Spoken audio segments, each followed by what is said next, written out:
ஜோதிர்வேத nirvana channel நேயர்கள் அனைவருக்கும் வணக்கம். இனிய தமிழ் புத்தாண்டு தின நல்வாழ்த்துக்கள். இப்போ ஃபஸ்ட்டு நம்ம வருடத்துடைய பொது பலன் பார்த்துடலாம். அதுக்கப்புறம் ஒவ்வொரு ராசிக்கான பலன்களை பார்க்கலாம். ஃபஸ்ட்டு இந்த வருடத்தில் பொதுவாக பார்க்கும்போது ஆன்மீகம் ரீதியான பக்தி இவை சார்ந்த வளர்ச்சி இருக்கும்.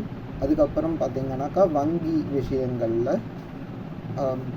பரிமாற்றம் ஏற்படும்.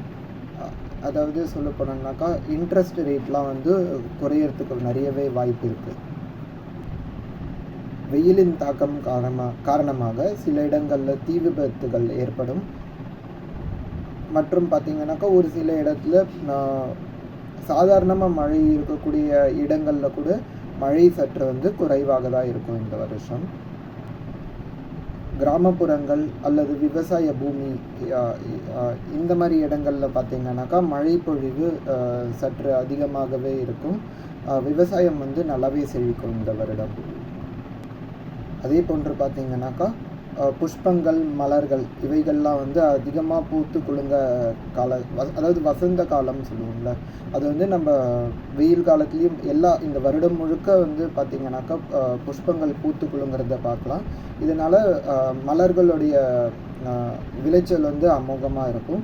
அதே போன்று பார்த்திங்கனாக்கா வாசனை திரவியங்கள் ரொம்ப எல்லாருமே வாசனை திரவியங்கள் மேலே ஈடுபாடு அதிகமாக இருக்கும்.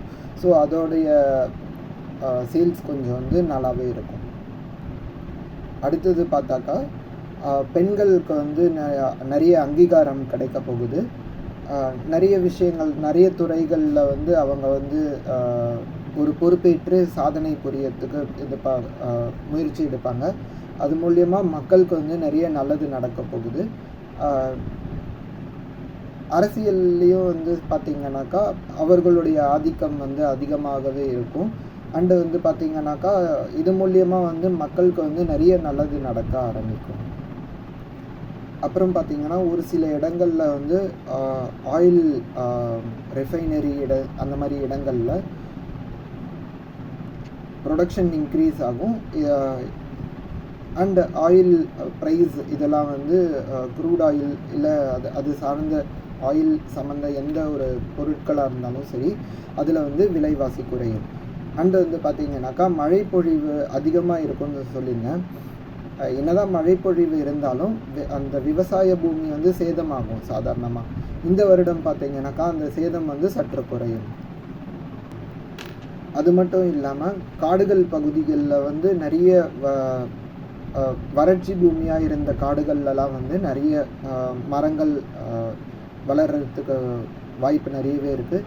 இதனால் கால்நடைகளுக்கு ஒரு வசந்த காலமாக இருக்கும். அதே பார்த்திங்கனாக்கா நீர்நிலைகள் வற்றிய நீர்நிலைகளில் கூட நிறையவே தண்ணி சேகரிப்பு வாய்ப்பு இருக்குது. இந்த வருடம் அமையும். அண்டு இந்த வருடம் பார்த்திங்கனாக்கா திடப்பொருள் உற்பத்தி அதிகமாகும். அதே மாதிரி பட்டு, ஜவுளி இவை சார்ந்த விஷயங்கள் பிஸ்னஸ்லாம் நல்லாவே இம்போர்ட் எக்ஸ்போர்ட்லாம் ஸ்ட்ராங்காகவே இருக்கும். ஸோ இதுதான் பராபவ ஆண்டு பொது பலன்கள்.